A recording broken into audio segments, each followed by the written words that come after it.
हमारी बुरी आदतों में से एक बुरी आदत अपने मतलब की बात अपने दिमाग में बैठाकर फिर उसको ताला लगा लेना और फिर चाबी निकल लेना और फिर कुछ ना सुनना कुछ ना समझना, चाहे हम कितने ही गलत हैं और चाहे वो समझना हमारे लिए कितना ही ज़रूरी है। ये हमारी आदत होती है कि उस मतलब की बात को निकाल लेना है और फिर दिमाग पे ताला लगा देना है कि बस यही ठीक है।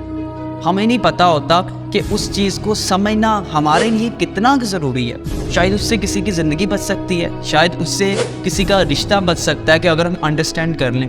लेकिन हमें तो अपनी मतलब की बात सुनने की आदत होती है, क्योंकि अगर हम समझ गए तो हमारी अना को शिकस्त हो जाएगी।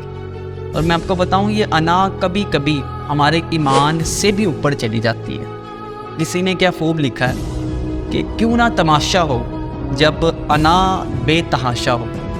अपनी अना को कोशिश करें कि उस दर्जे तक रखें कि वो आपसे भी बरी ना हो जाए, कहीं वो आपके शऊर और ला शऊर को खा ना जाए, कहीं वो आपके मुस्तकबल को बकरी बना के ना खा जाए। आपकी जो अना होती है, अपनी अना को उस स्टैंडर्ड पे रखें कि आप जब चाहें उसको पकड़ के दबोच सकें कि नहीं, मैं भी मिट्टी हूँ, गलती मुझसे भी हो सकती है। I am not angel, I am not an angel, मैं कोई फरिश्ता नहीं हूँ। खुद को गलत करने का भी थोड़ा सा टॉलरेंस दें, अपनी गलती को एक्सेप्ट करने का और उस गलती को बर्दाश्त करने का, फिर खुद को गलत कहने का, क्योंकि आप इंसान हैं।